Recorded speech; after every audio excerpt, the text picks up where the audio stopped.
All right, so back to your thing about the biker culture being inherently anti-police.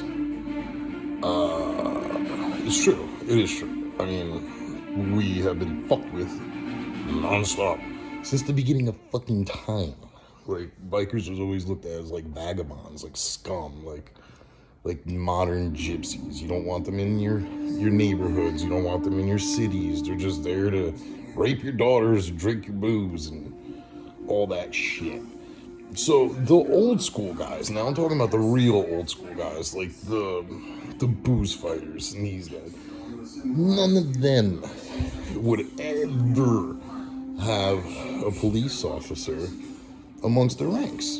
Like it's just cats and fucking mice. You know what I'm saying? Fox and a hen hound. Like it's just absurd to even like think that would ever happen. Fast forward now, and there's three-piece fucking cop clubs riding around like legitimately they ride around like they think they're an outlaw club, and none of the other clubs can really do shit because they're all fucking cops. So if you like, smack a bitch, you're assaulting an officer. It's just, it's ridiculous. But going back to what I was saying again, so like motorcycle clubs in the 80s and like the whole motorcycle organization up until the 90s was dangerous, it was deadly. Like, there was a lot of fucking drugs being run, and there was a lot of bombs being blown up, and people killing each other left and right.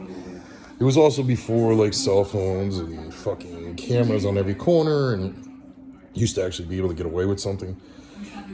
Alright, so late 90s, early 2000s, economic fucking boom. Everyone was making stupid fucking money. Everyone had all this disposable income.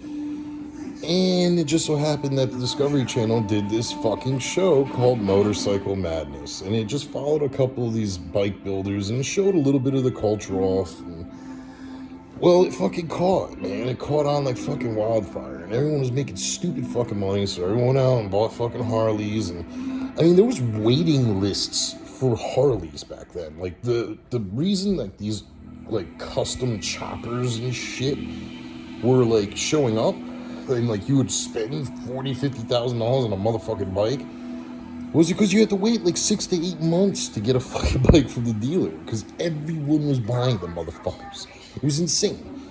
So, I mean, you had, I don't know, let's talk about like Daytona. Daytona in the 90s, Main Street, that's it, Now it's like fucking 60,000 fucking people are up and down Main. It's just insane how big it's gotten. And the culture got watered down, basically. It's not what it used to be. Like, a lot of these people that just went out and bought bikes, and you know what, God bless them. They want to fucking ride on the weekends or whatever. But, like, it's cosplay. It's motorcycle cosplay. These guys aren't bikers, quote unquote. They're just fucking regular Joes, dude. You know what I'm saying? They're civilians. That's the best way I can put it. They're just fucking civilians. They're civilians, and they dress up, and they want to be a big bad wolf, but they're not a big bad wolf. They're a fucking sheepdog. You know what I'm saying? Like,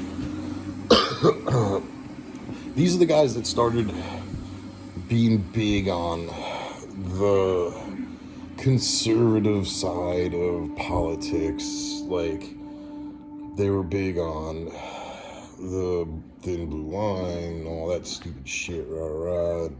They kind of allowed the culture to just get watered down and just, like, no one's scared of fucking bikers anymore. Like, you used to see a biker at a bar, like, oh god, now you see a biker at a fucking bar, and it's fucking some dude that'll, when you're fucking crown molding and your fucking tooth fucking falls off, he'll hook you up, dude, because he's a fucking orthodontist. So the only people that are really still with that old school, like, outlaw biker spirit are the younger sport bike guys that are just out there to fucking go as fast as they fucking can and do wheelies and all that other shit. And the outlaw guys, like the actual outlaw clubs. And the outlaw support clubs and stuff like that. But, I mean, a lot of the MCs now are, a lot of these support clubs, quote unquote, because you're blessed by the local club to join. So, like around here, it's the Cobras, I guess, they're a support club for the outlaws. That doesn't mean that they're outlaws. Those guys aren't constantly committing felonies and shit like that. They don't live. Well, they live a little bit by the older MC mentality and rules and stuff like that, but they're not full on like the MC guys, But those clubs aren't really big on they're just organized crime now, man. It's not about just riding anymore. It's about making money and, drugs and fucking transporting drugs and fucking all this other shit.